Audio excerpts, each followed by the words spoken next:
Assalamualaikum warahmatullahi wabarakatuh. Kami dari kelompok 5. Di sini kami akan mempresentasikan hasil analisis SWOT kami dengan judul yang kami ambil, semangka tanpa biji atau semangka hibrida. Adapun anggota dari kelompok 5, yang pertama Supriyaningsih dan Nurhani Dwi Artanti. Kita masuk pada pertama, yaitu semangka tanpa biji. Tanaman semangka atau Citrullus vulgaris adalah tanaman yang berasal dari benua Afrika, tepatnya di gurun pasir Kalahari. Penyebarannya ke India, Cina, dan Amerika dilakukan oleh para pelayar dan pedagang.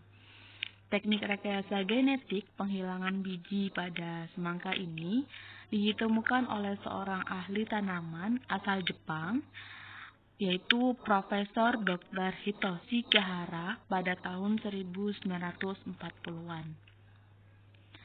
Semangka tanpa biji secara genetik adalah semangka yang mempunyai 3 set kromosom atau triploid yang lebih dikenal dengan 3N.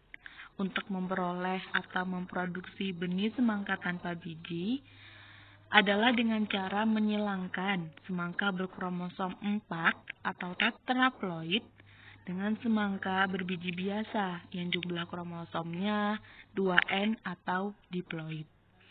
Dengan cara penyilangan seperti ini, maka nanti akan didapatkan hasil semangka yang tanpa biji, yaitu semangka yang berkromosom diploid. Nah, semangka triploid ini memiliki bunga jantan dan betina yang lengkap, tetapi bakal biji dan benang sarinya mandul. Maka dari itu, bijinya tidak akan terbentuk. Seperti itu. Selanjutnya, ada kekuatan dan kelemahan dari semangka tanpa biji hasil rekayasa genetika. Untuk kekuatannya sendiri, yaitu dapat memberi keuntungan secara finansial dan produktivitas semangka yang cukup tinggi. Selain itu, tertahan terhadap hama, menghasilkan kualitas yang unggul, dan permintaan pasar terhadap buah dan benih semangka tanpa biji ini sangat tinggi karena mempunyai nilai ekonomis yang tinggi. Selanjutnya untuk kelemahan. Kelemahannya, ketidakmampuan petani mengakses permodalan. Benih yang digunakan sebagian besar berasal dari benih impor, dan masih ada sebagian masyarakat yang cenderung itu masih ragu akan dampak bahaya atau tidaknya, sehingga masyarakat itu masih ragu untuk mengkonsumsinya. Selanjutnya, benih hasil pemulihan dalam negeri belum mencukupi untuk memenuhi kebutuhan budidaya semangka di tanah air. Selanjutnya ada peluang. Nah, peluang di sini harga buah per kilogram cukup mahal. Selanjutnya produksi benih. Benihnya masih impor. Masih mudah untuk dibudidayakan. Terus minat masyarakat terhadap buah semangka tanpa biji cukup tinggi. Selanjutnya ada ancaman. Ancaman di sini kurangnya kecintaan terhadap produk dalam negeri dan membanjirnya benih impor ke Indonesia, sehingga benih unggul produksi pemulihan lokal kurang diminati oleh masyarakat. Baiklah, selanjutnya adalah masuk pada kajian semangka tanpa biji ditinjau dari beberapa aspek. Nah, yang pertama adalah aspek kesehatan. Dalam aspek kesehatan sejauh ini masih terdapat pro dan kontra. Nah, karena banyak dari berbagai pendapat mengatakan bahwa tanaman transgenik ini dapat meningkatkan kualitas rasa, nutrisi, aroma, dan kualitas produk dan tahan lama.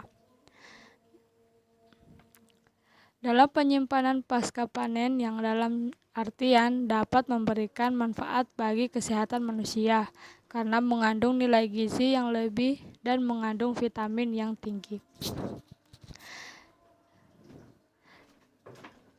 Sedangkan dalam pendapat kontra yaitu tanaman transgenik ini dapat menyebabkan keracunan bagi manusia dan dapat menimbulkan resiko seperti kanker serta minim nutrisi karena kandungannya telah berhasil mengatasi berbagai sumber produk olahannya. Hal inilah yang menyebabkan masyarakat itu masih ragu untuk mengkonsumsi tanaman transgenik. Tetapi hal ini kita dapat lihat lagi dari bahan yang digunakan untuk mentransgenik. Dari bahan yang digunakan untuk mentransgenik semangka tersebut. Bila dengan menggunakan trik transgenik untuk menghasilkannya, maka aman untuk dikonsumsi dan bermanfaat untuk kesehatan. Tetapi jika menggunakan obat yang disebut sebagai kolasin atau zat kimia pengubah kromosom, maka hasil dari rekayasa genetika tersebut berbahaya karena kolasin tersebut merupakan obat yang beracun. Nah, yang kedua adalah aspek di bidang lingkungan.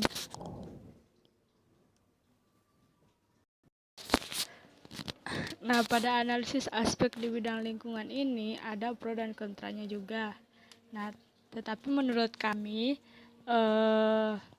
aspek di bidang lingkungan ini dapat merusak rekayasa genetika ini, semangka ini dapat merusak lingkungan karena dapat merusak ekosistem. Contohnya dapat menarik hama atau gulma super di lingkungan. Dan transgenik tidak terkendali dari tanaman transgenik ke tanaman lain di alam melalui penyerbukan. Selain itu, dapat menimbulkan hilangnya keanekaragaman hayati, memunculkan virus, tanaman baru yang lebih berbahaya, menimbulkan munculnya polusi genetika dan dampak pada serangga dan hewan yang tidak mengganggu. Selanjutnya, aspek di bidang agama. Nah, pada analisis aspek di bidang agama ini menurut fakta MUS, rekayasa genetika ini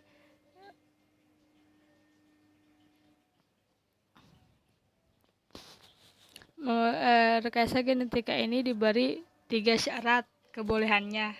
Nah, yang pertama itu adalah dari segi tujuan. Rekayasa genetika yang dilakukan tersebut untuk kemaslahatan dan punya aspek kebermanfaatan bagi manusia.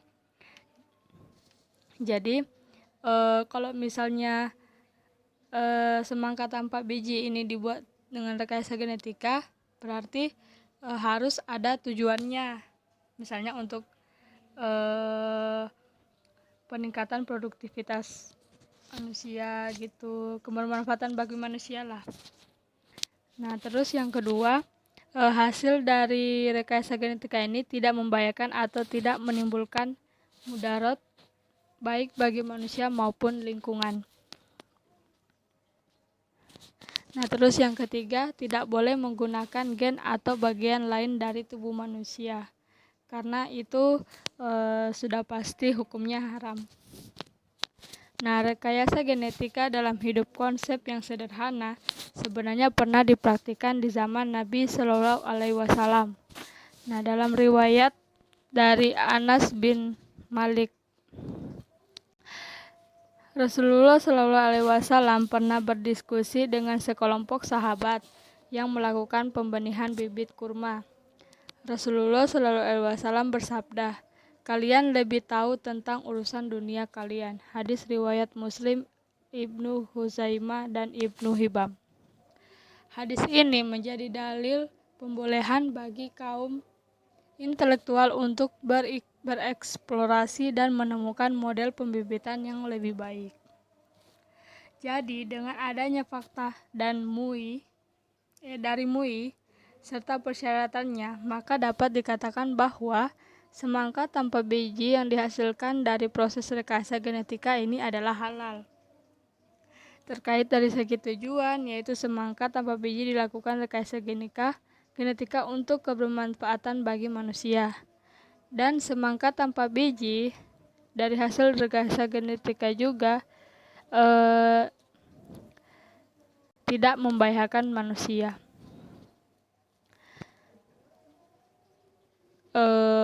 Pada prosesnya juga tidak menggunakan gen atau bagian yang berasal dari tubuh manusia, sehingga semangka tanpa biji ini masih bisa dikatakan halal. Kemudian aspek di bidang hukum.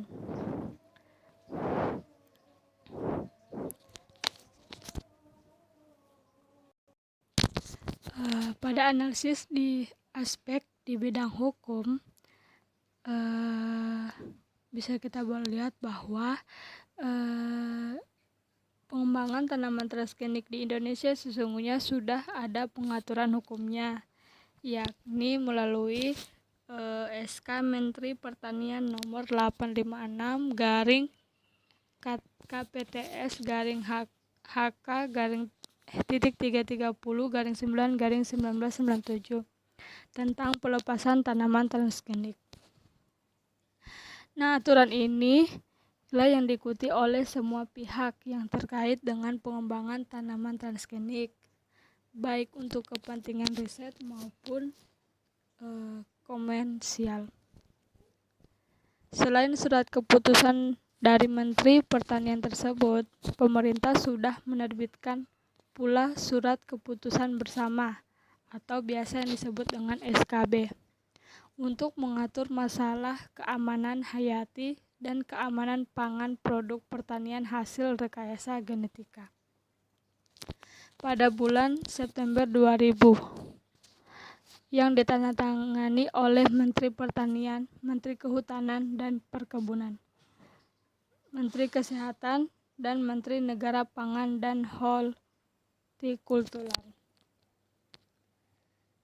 Jadi dengan adanya pernyataan tersebut atau penjelasan yang saya jelaskan tadi, menurut kami bahwa semangka tanpa biji dari hasil rekayasa genetika tersebut lulus dalam aspek hukum karena sudah ada pengaturan hukumnya.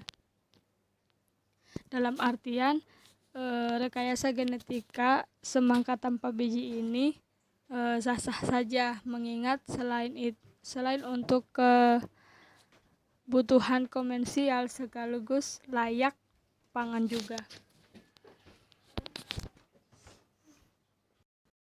Nah, selanjutnya adalah aspek etika. Nah, ditinjau dari keempat aspek tadi,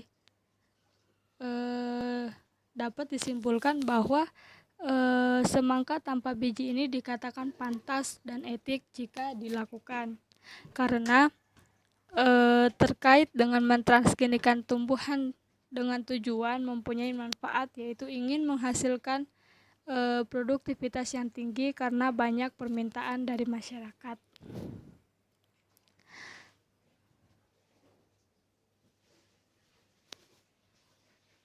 Selain itu, mempunyai hasil yang tidak membahayakan bagi manusia, karena kita juga sudah banyak sekali melihat di pasaran, bahkan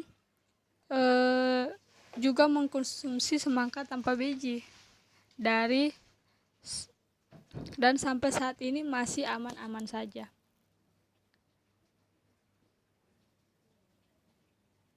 Hal ini juga sudah jelas bahwa jika tujuannya bermanfaat dan tidak membahayakan bagi manusia maupun hewan, maka dalam aspek agama dianggap mubah atau boleh.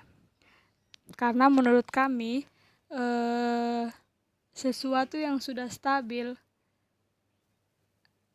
ada hadisnya dan diperbolehkan apalagi dihalalkan, maka termasuk etis untuk dikembangkan. Sekian dari presentasi kami. Apabila ada kekurangan mohon maaf. Wabillahi taufiq wal hidayah. Wassalamualaikum warahmatullahi wabarakatuh.